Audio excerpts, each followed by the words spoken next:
नमस्ते। विषय जुनसुकै होस्, हामीलाई बक्सोदी गर्ने यति फुर्सद छ कि जस्तोसुकै विषयलाई पनि गिजोलेर हामी गनाउने बनाइदिइहाल्छौँ। सन्दर्भ हो एसपीपी को, that is state partnership programme, जुन अहिले संसददेखि सडकसम्म विवादको विषय बनेको छ, जहाँ पनि यसैको चर्चा भइरहेको छ। एमसीसी पछि एउटा अर्को विषय पाएको छ नेपालीहरूले बहस गर्नको लागि। सो के हो त स्टेट पार्टनरशिप प्रोग्राम? म 3टा पोइन्टमा यो भिडियो समाप्त गर्नेछु।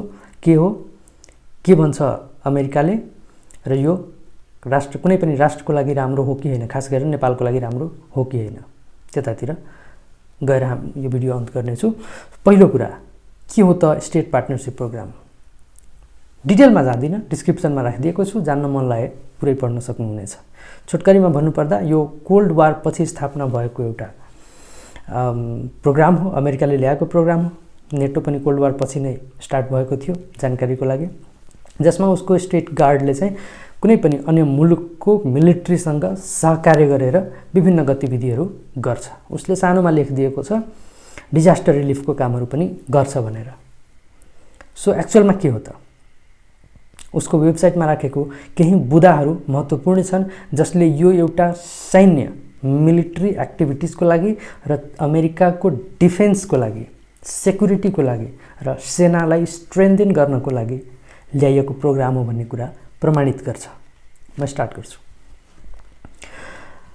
आफ्नो वेबसाइटमा उसले लेखेको छ, किन एसपीपी चाहियो त भन्दाखेरि गएको केही दशक यता भू राजनीतिक परिवर्तन एउटा ठुलो चिन्ताको विषय हुन गएको छ।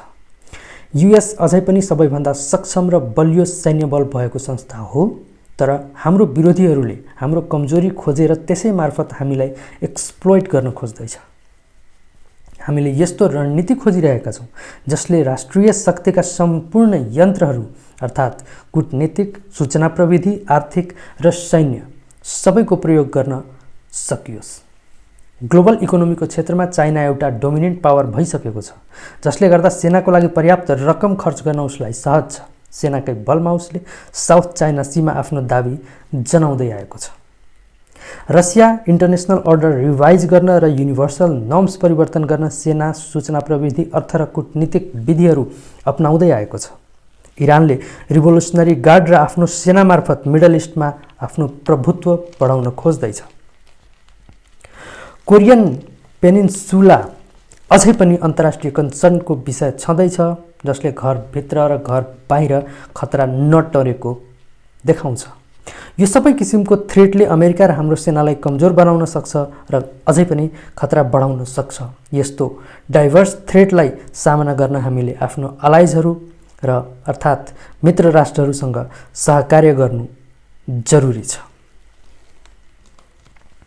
यति बुदाहरू उसले आफ्नो वेबसाइटमा राखेर पर्याप्त प्रमाणहरू दिइरहेको छ कि यो एउटा उसको डिफेन्स स्ट्र्याटेजी हो।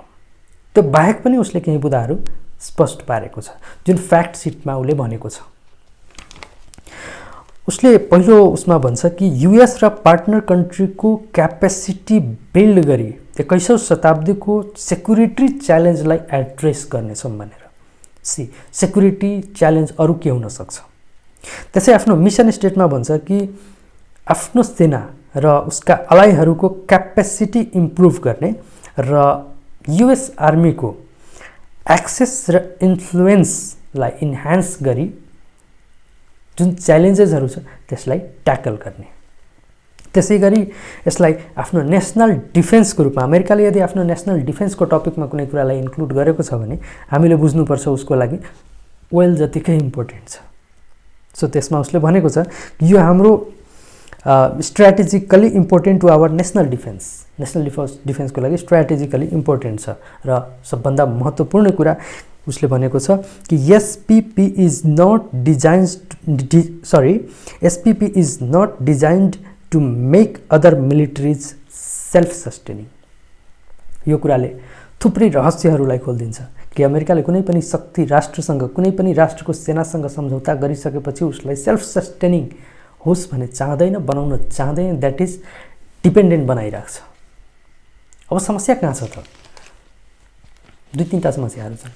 पहिलो कुरा, जुन त्यसको मागमा भनिएको छ कि हामीलाई नेपालको हाई अल्टिट्युड एरियामा मिलिट्री बेस क्याम्प राख्न दिने, हाई अल्टिट्युड एरियामा एयरक्राफ्टहरू प्रयोग गरेर सैन्य गतिविधिहरू र मिलिट्री एक्सर्साइजहरू गर्न दिने र स्थानीय तहहरू जुन नेपाल सरकारको मातहतमा छ त्यहाँ अमेरिकी सेनालाई चाहिने जति जग्गा उपलब्ध गराउने। यति गरिसकेपछि झगडा लगाउनको लागि काफी हुन्छ। चाइना हामीलाई छोड्नेवाला छैन। हामी एउटा यस्तो कमजोर मुलुक हौँ जहाँ कोसीमा एउटा सानो पोस्ट राखिसकेपछि भारतले त्यसलाई हटाउन हामीलाई 12 वर्ष लाग्छ। हामी एउटा यस्तो मुलुक हौँ जसको प्रधानमन्त्री, राष्ट्रपति, गृहमन्त्री, रक्षा मन्त्रीहरू कति बेला बिग्छन् त्यसको थाहा छैन। म आरोप लगाएको छैन, थुप्रै प्रमाणहरू बाहिर आइरहेकै छ। हामी यस्तो मुलुक हौँ जसको सेना, प्रहरी या अन्य थुप्रै निकायहरूमा इन्टेलिजेन्स जासुसहरू छिरिसकेको छ र हाम्रो नीति बाहिर ल्याइरहेको छ। पटक पटक समाचारहरू आइरहेको हुन्छ। यस्तो अवस्थामा यदि हाम्रो काँधमा बन्दुक राखेर अमेरिकाले चाइनालाई तर्साउन खोज्दैछ भने त्यो हाम्रो लागि घातक हुन सक्छ। हामी कुनै पनि यस्तो किसिमको गतिविधिमा संलग्न हुनुभन्दा अगाडि 10 चोटि विचार गर्नुपर्छ। म रिपिट गर्छु, एसपीपी सम्झौता गरेर यसको पार्टनर बनेका थुप्रै कन्ट्रीहरू अफगानिस्तानमा अमेरिकाको तर्फबाट लड्न गएका थिए अफगानिस्तान युद्धमा। द्याट इज हामीलाई पनि भोलि चाइनाको अगेन्स्टमा हाम्रो सेनालाई प्रयोग हुन बाध्य नपार्ला भन्न सकिन्न। तर नेपालको मेसेज के हो? हुन त नेपाल सरकारले भन्दैछ यस्तो कुनै पनि किसिमको सम्झौता भएको छैन। अमेरिकाले आफ्नो एम्बेसीको अफिसियल फेसबुक पेजबाट भन्दैछ यस्तो कुनै पनि किसिमको सम्झौता हुने कुरा आएको छैन। जबकि 2015 मा पहिलो पटक प्रस्ताव गरिएको थियो, प्रधानमन्त्री हुनुहुन्थ्यो केपी ओली। 2017 मा दोस्रो पटक प्रधानमन्त्री हुनुहुन्थ्यो केपी ओली, रक्षा मन्त्री हुनुहुन्थ्यो ईश्वर पोखरेल। तर रोचक ढङ्गले 2019 मा अमेरिकाले आफ्नो स्टेट पार्टनरशिप प्रोग्रामको वेबसाइटमा एउटा पार्टनर नेसनको रूपमा नेपाललाई पनि सूचीकृत गरेको छ। सो हामीले पहिलो प्रश्न गर्नु पर्यो, तैँले के सोचेर हामीलाई नसोधिकन हामीलाई सूचीकृत गरिस्? यदि हामीले कुनै किसिमको साइन गरेका छैनौँ भने हाम्रो नाम त्यो सूचीमा किन छ? यो बडो महत्त्वपूर्ण प्रश्न हो। दुर्भाग्यवश हुनसक्छ हाम्रो देशको नेताहरू, हाम्रो कानुन मन्त्री, हाम्रो रक्षा मन्त्री, हाम्रो प्रधानमन्त्रीले झुट बोलिरह हुन सक्छन्।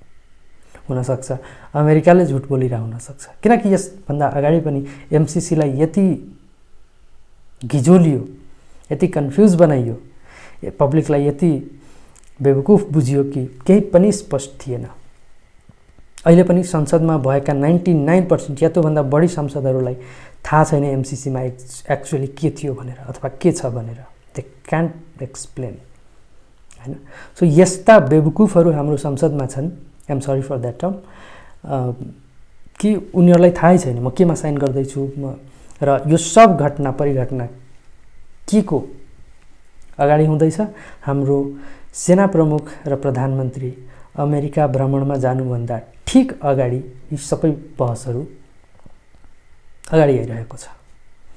हुन त सूचना यो पनि छ कि चाइनाले नै यो कुरा लिक गरिदिएको हो, किनकि यो बहस बाहिर आउनु र चाइनाले आफ्नो सेनालाई कुनै पनि विदेशी भूमिमा गएर आफ्नो गतिविधि सञ्चालन गर्ने नियम बनाउनु लगभग सँगसँगै भएको छ।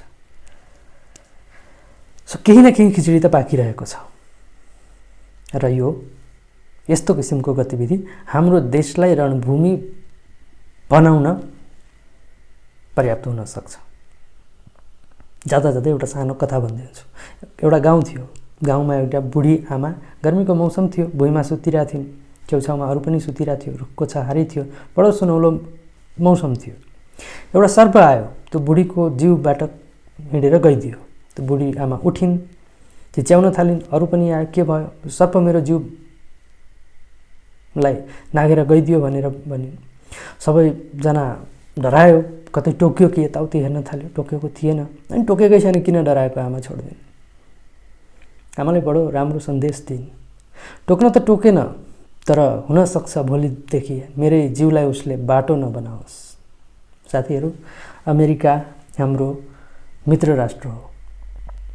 तर मित्र राष्ट्र हो भन्दैमा उसले हामीलाई चाइनालाई थ्रेट गर्न, चाइनालाई घेर्न हामीलाई बाटो नबनाओस्, हाम्रो काँधमा बन्दुक राखेर चाइनाको अगेन्स्टमा प्रयोग नगरोस्। हुन त इन्डियाले यसअघि बङ्गलादेश, मालदिभ्सले एसपिपी प्रोग्राममा को सदस्य बन्दा वेलकम गरेको थियो, तर इन्डियाले गरेको हुनसक्छ, इन्डियाले हामीलाई पनि वेलकम गर्न सक्छ।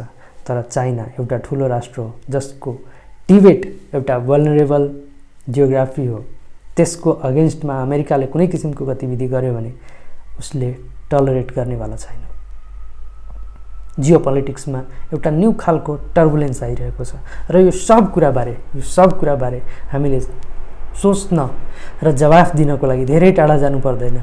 सवाल यदि परराष्ट्र नीतिसँग सम्बन्धित छ भने त्यसको जवाफ हाम्रो संविधानमा छ कि हामी असंलग्न परराष्ट्र नीति अपनाउनेछौँ।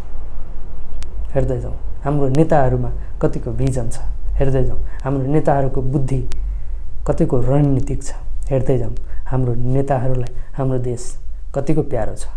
बाइ द वे, आफ्नो देशलाई माया गरिरहँदा हामीले हाम्रो छिमेकीलाई बिर्सिनु हुँदैन। जय होस्।